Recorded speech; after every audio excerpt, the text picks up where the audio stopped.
आपल्याला रोज सुख मिळालं तरी नवीन सुखाची अपेक्षा असते. म्हणजे आपण नेहमी नवीन सुखाच्या मागे असतो. आजच्या सुखाचं आपल्याला पडलेलं नसतं, तर नवीन सुखाच्या मागे आपण असतो.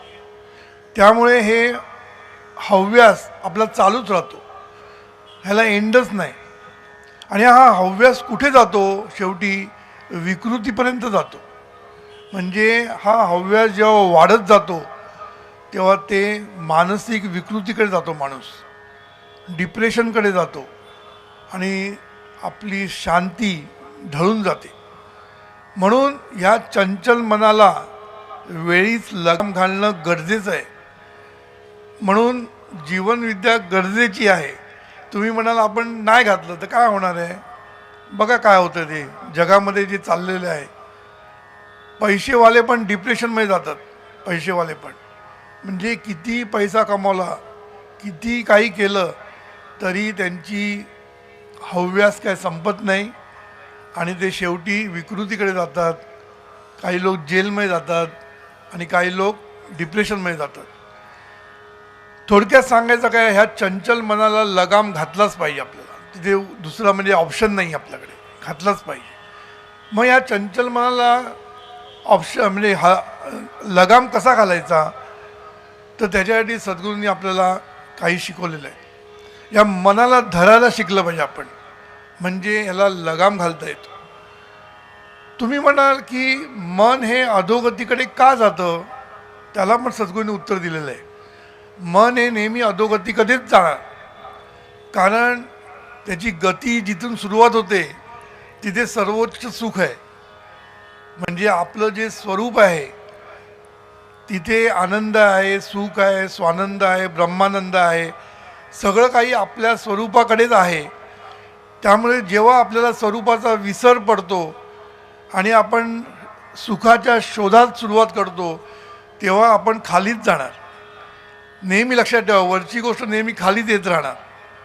पुन्हा वरती न्यायची असेल तर पंप द्यायला लागतो. पाणी जसं पाणी नेहमी खालच्या दिशेनेच वाहणार. त्याला जर तुम्हाला वरती चढवायचं असेल तर तुम्हाला पंप लावायला लागतो. सहज चढणार नाही, सहज ते अधोगतीलाच जाणार, हे लक्षात ठेवा. तसं आपलं मन जिच्याकडे ऑलरेडी सुख आहे त्याचा त्याच्याकडे विसर आहे आणि तो सुखाच्या शोधार्थ बाहेर पडला तर त्याला आणखीन वर जायला जागा नाही, मग त्याला खालीच जायला पाहिजे. म्हणून तो अधोगतीकडेच जाणार, त्याला उपाय नाही. मग याला ऊर्ध्वगती द्यायची असेल, त्याचं उन्नयन करायचं असेल, त्याची उन्नती करायची असेल तर जीवनविद्येचा पंप लावायला पाहिजे. कुठलाही पंप लावून चालणार नाही, कारण त्याला हॉर्स पॉवर चांगली पाहिजे. चांगल्या शक्तीचा पंप लावायला लागणार. त्यामुळे जीवनविद्येचाच पंप लावायला लागणार, दुसरा कुठलाही पंप चालणार नाही. म्हणून मनाला अधोगती जाण्याची सवयच आहे आणि मग किती जायचं त्याला एंड नाही. म्हणून ती कुठेतरी रोखायला पाहिजे, अधोगती कुठेतरी रोखायला पाहिजे. आणि म्हणून सत्संगाची गरज आहे, लक्षात ठेवायची. सत्संगाची गरज, सद्गुरूंची गरज इकडेच आहे. कारण सद्गुरू मार्गदर्शन करतात आणि तुमची अधोगती थांबवतात आणि तुम्हाला उन्नतीकडे घेऊन जातात. म्हणून ही जर अधोगती थांबली नाही तर खरं नाही, लक्षात ठेवायचं, खरं नाही. आणि हे खरे साहेबांना कळलेलं त्यांनी मगाची संवादामध्ये सांगितलं, सुखसंवादामध्ये, की जे काय मी आतापर्यंत शिकलो ते काही खरं नाही. मग खरं काय ते त्यांना इथे मिळालं.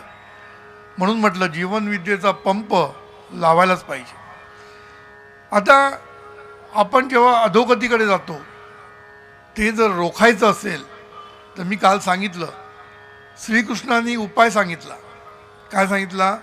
अभ्यास आणि वैराग्य, दोन गोष्टी सांगितल्या. अभ्यास म्हणजे ज्ञान आणि साधना.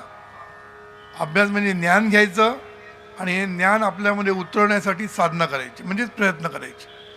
आणि वैराग्य हे आपल्याला उन्नतीसाठी खूप गरजेचं आहे.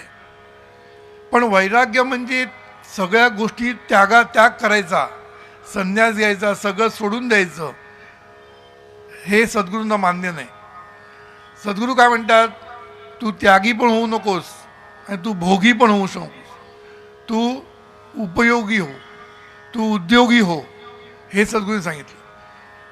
मग आता हे करताना कसं करायचं, तर प्रपंच आणि परमार्थ दोन्हीकडे आपल्याला काय म्हणतात समान गोष्टी आपल्याला पाहिजे, म्हणजे प्रपंच पण पाहिजे आणि परमार्थ पण पाहिजे आपल्याला.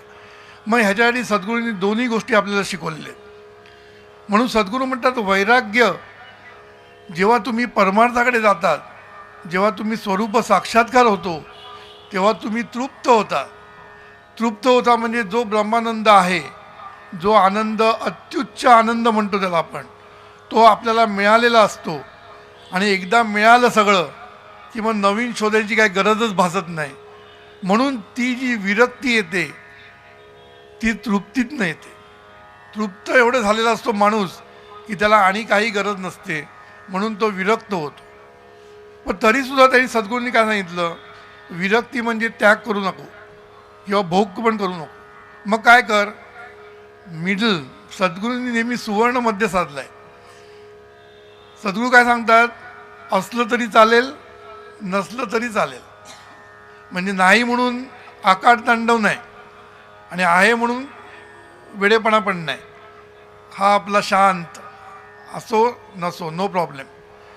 पण प्रपंचामध्ये आपल्याला जरा फरक केला पाहिजे.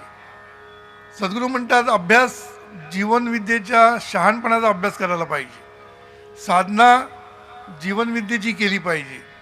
आणि वैराग्य म्हणजे मी काल सांगितलं, वैराग्य म्हणजे काय, असलं तर चांगलंच, नसलं तर प्रयत्न करत राहायचं मिळवण्यासाठी.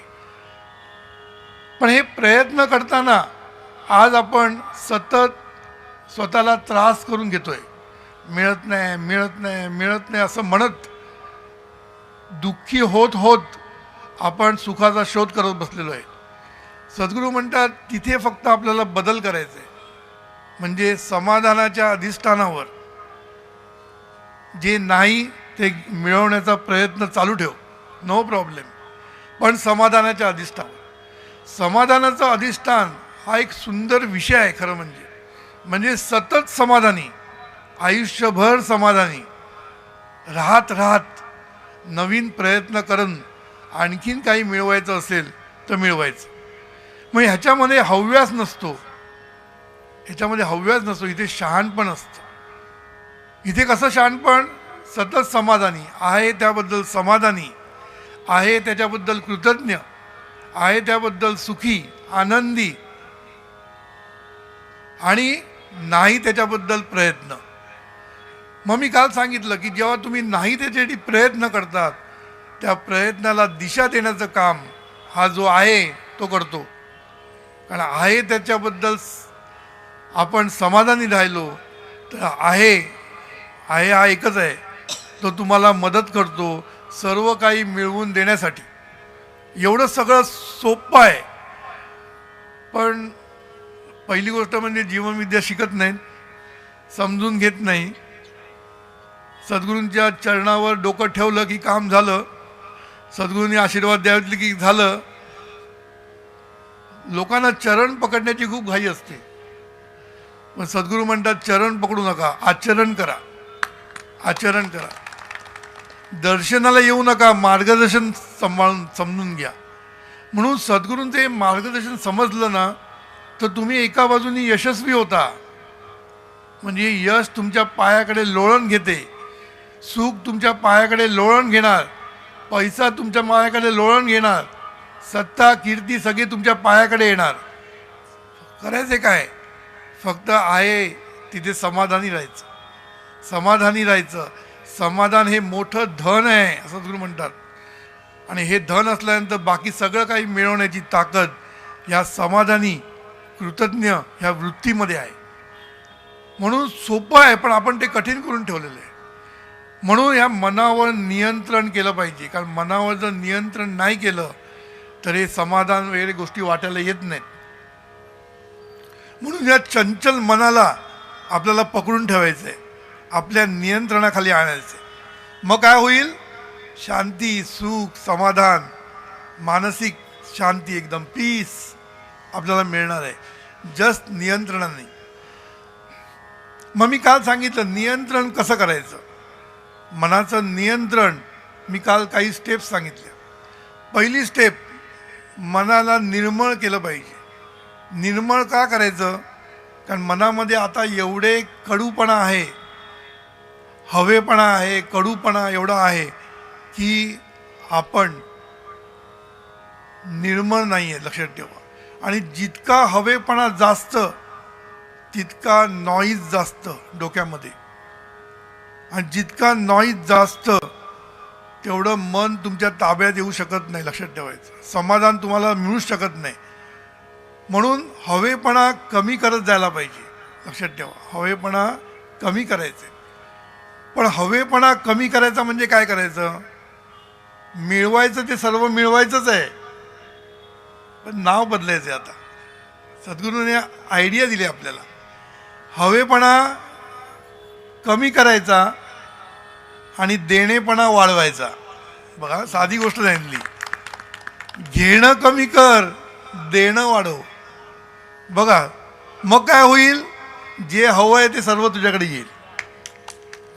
आता एवढा चांगला मार्ग सांगितला, जे तुला पाहिजे ना ते मिळवण्याचा मार्ग फक्त सांगितला, पण तो मार्ग पचत नाही, रुचत नाही, जमत नाही. का जमत नाही? कारण जीवनविद्येचं ज्ञान घेत नाही. म्हणून तुम्हाला जेव्हा पटेल, अरे देण्यानेच मला मिळेल परत, म्हणून हवेपणा कमी करण्यासाठी शहाणपण वापरायचं आहे. म्हणजे देणेपणा वाढवायचं आहे. आपोआप हवेपणा कमी होईल. बरं, देणेपणा वापरायला सोडून दिलं, दुसरं काय असतं? आपलं मळ कुठले आहेत आपल्याकडे? लोकांबद्दल द्वेष, सूड वृत्ती असते आपल्याकडे, की त्यांनी मला असं केलं ना तर दाखवूनच देईन. हे सगळे क्रोध, मोह, मत्सर, हे सगळे आपले जे किटाळ आहेत ना आपल्याकडे, मळ, हे मळ आपल्याला काढले पाहिजे. कारण हे जर तुमच्याकडे असेल तर समाधानाच्या अधिष्ठानावर तुम्ही राहू शकत नाही. म्हणून दोन गोष्टी करायच्या. एक देणेपणा वाढवायचा, आणि दुसरा शहाणपणा आणायचा. आता शहाणपणा आणायचं म्हणजे काय करायचं? हे निर्मळ मन करायचं म्हणजे काय करायचं? सोपी गोष्ट आहे. मी मागे एकदा सांगितलं होतं, मनाला माफ करा, नाही, दुसऱ्यांना माफ करा, मनाला साफ करा. सिंपल. मनाला साफ करण्याची म्हणजे हे जे घाण काढून टाकण्याचं सगळ्यात सोपं म्हणजे काय? माफ करा. माफ करा म्हणजे लोकांना क्षमा करा. म्हणून तीन गोष्टी सगळ्यात महत्त्वाच्या आयुष्यामध्ये: क्षमाशीलता, नम्रता आणि कृतज्ञता. या तीन गोष्टी जर तुमच्याकडे असतील तर तुम्हाला तुमचा हव्यास कमी होईल. हवेपणा जो आहे ना, त्याच्यामुळे जे मन चंचल होतं आहे ना, ते मन स्थिर व्हायला लागेल, मन शुद्ध व्हायला लागेल, आणि तुम्हाला आयुष्यामध्ये सर्व काही मिळेल. म्हणजे आउटपुट मी कधीच कमी करत नाही आहे. आउटपुट तेच, जे तुम्हाला पाहिजे ते सर्व मिळणारच आहे. मार्ग वेगळा. प्रॉब्लेम आहे का? मार्ग बदलायचा आहे, लगेच मिळणार तुम्हाला. म्हणून दुसऱ्यांना माफ करा म्हणजे क्षमा करा. लक्षात ठेवा, जेवढे तुम्ही दुसऱ्यांना क्षमा कराल ना, तेवढे ते सगळे लोक तुमच्या पायाकडे येतील. मी तुम्हाला सांगतो, तुम्ही सॉरी म्हणा, जरी तुमचं चूक नसलं तरी, आपलं चूक नसलं तरी सॉरी म्हणायला शिका. तो तुमच्या पायाकडे येतो. काय येतो पायाकडे? कारण तुम्ही जेव्हा सॉरी म्हणता तेव्हा तो पहिला शांत होतो, आणि मग त्याला कळतं की आपणच चुकीचे आहोत, आणि मग तो चूक कबूल करतो.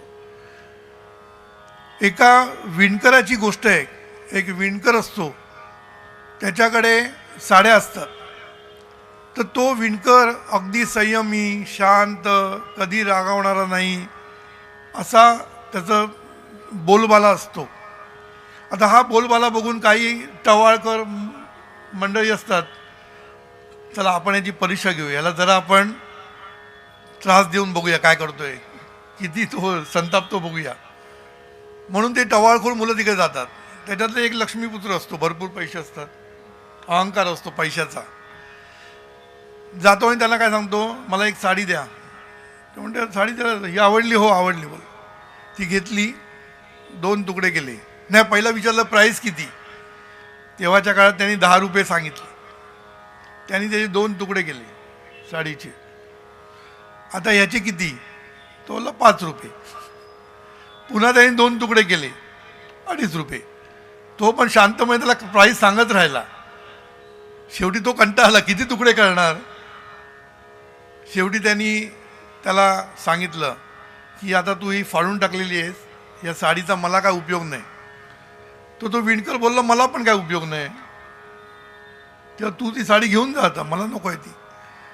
तेव्हा तो लक्ष्मीपुत्र ना, तो काय म्हणला, तुम्ही गरीब माणसं, तुमचं यांनी नुकसान होईल, तेव्हा सांगा काय किंमत असेल ती मी देऊन टाकतो.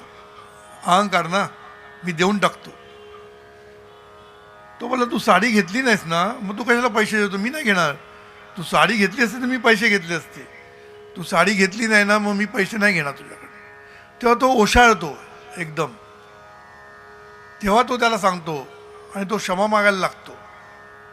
तेव्हा तो सांगतो की तू जे म्हणतोस की मी तुमची जी काही कॉस्ट आहे, तुम्हाला जे नुकसान झालं आहे ते मी भरून देतो, हा तुला जो गर्व आहे ना, हा चुकीचा आहे. लक्षात ठेव, तू काही भरून देऊ शकत नाही माझं नुकसान.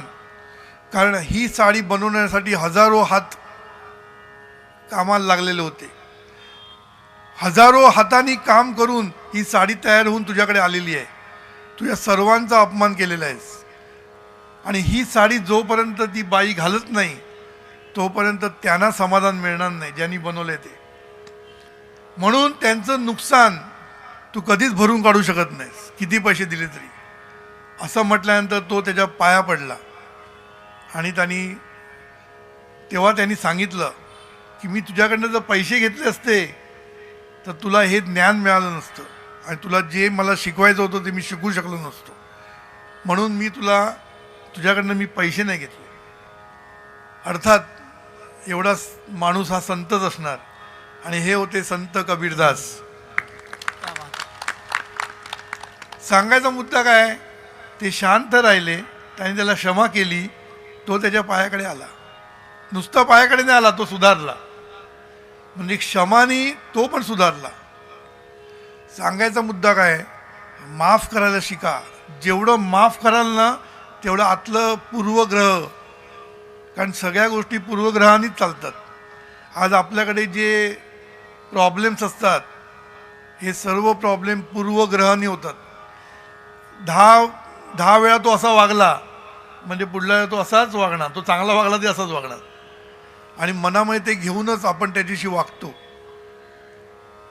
ह्याच्यामुळे काय होतं की आपण कायमचे दुश्मन होऊन बसतो.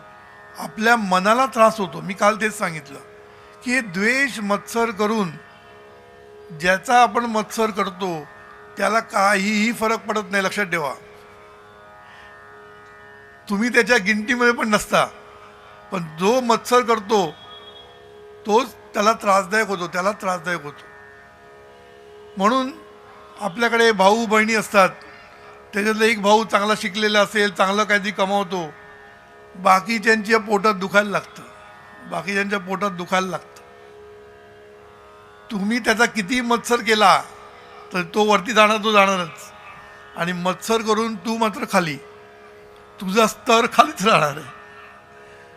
म्हणून हे मत्सर, द्वेष, पूर्वग्रह, लोकाबद्दल डूक धरणं, हे सर्व आहे ना तुम्हाला कुठलेही फायद्याचे नाही. आणि आपण प्रत्येक गोष्ट फायद्यासाठी करतो, बरोबर की नाही. प्रत्येक गोष्ट आपण फायद्यासाठी करतो. आणि हे जर आपल्या फायद्याचे नाही तर मग आपण का करतो, कारण ज्ञान नाही. लक्षात ठेवा, सद्गुरू जेव्हा हा शहाणपण आपल्याला शिकवतात तेव्हा आपल्याला कळतं की हे आपल्याला ठेवून काहीही फायदा नाही. म्हणून मी म्हटलं दुसऱ्यांना माफ करा, आपलं मन साफ करा. मन जेवढं साफ राहील तेवढे तुम्ही मन नियंत्रणाखाली आणणं शक्य आहे. नाहीतर ते मन नियंत्रणाखाली येणार नाही. म्हणून हव्यास जेवढा जास्त तेवढं मन जास्त चंचल, कारण ते एकसारखं आणि पाहिजे मागत राहणार. म्हणून त्याला खो घालण्यासाठी 2 गोष्टी मी सांगितल्या. पहिली गोष्ट साफ करा आणि काय सांगितलं, घेणेपणा सोडून देणेपणाच्या मागे लागा. घेणेपणा म्हटलं की त्रास.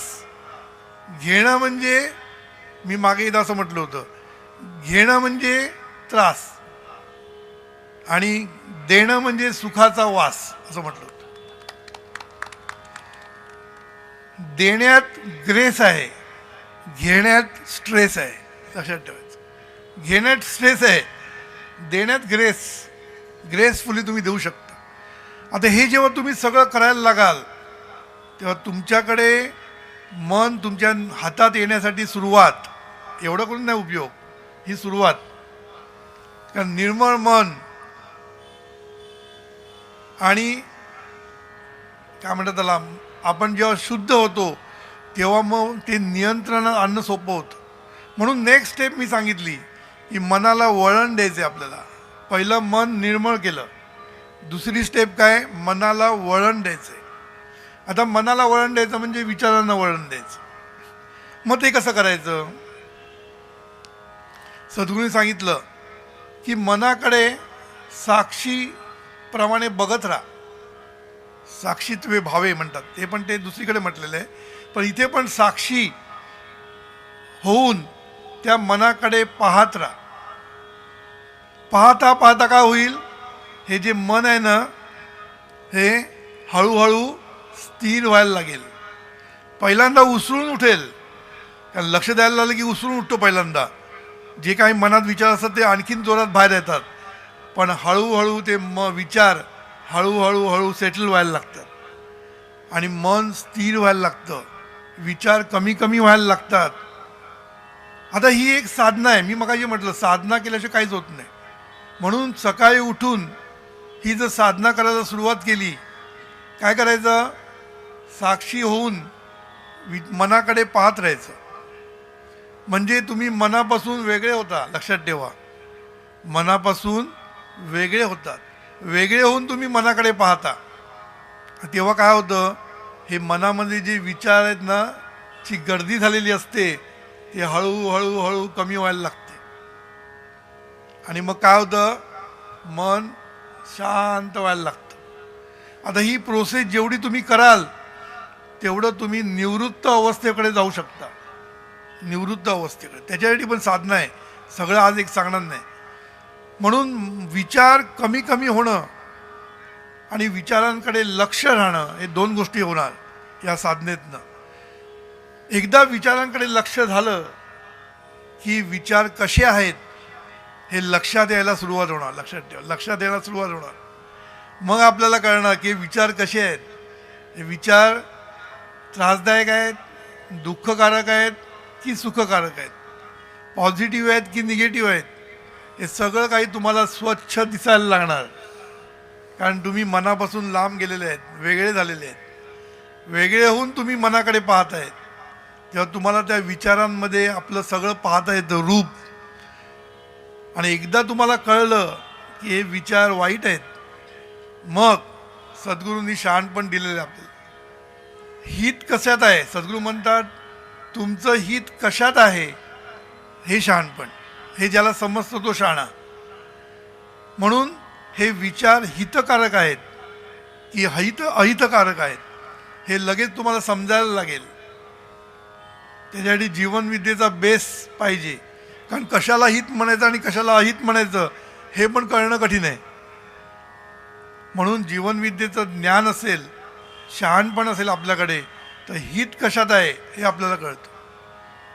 म्हणून सद्गुरू कशा म्हणतात, हित कशात आहे, ज्याने दुसऱ्यांचं पण हित आहे, तुझं पण हित आहे, ते खरं हित. ज्याच्यामुळे दुसऱ्यांचं नुकसान आहे, तुझं हित आहे, हिताचं नाही. म्हणून सतत आपले विचार हिताचे आहेत की अहिताचे आहेत याच्यावर लक्ष ठेवायचं. हे लक्ष ठेवलं की मन स्थिर व्हायला लागतं. हे चंचल मन आहे ना, हळूहळू स्थिर व्हायला लागतं. ईश्वरा सर्वांना चांगली बुद्धी दे, आरोग्य दे, सर्वांना सुखात आनंदात ऐश्वर्यात ठेव. सर्वांचं भलं कर, कल्याण कर, रक्षण कर आणि तुझे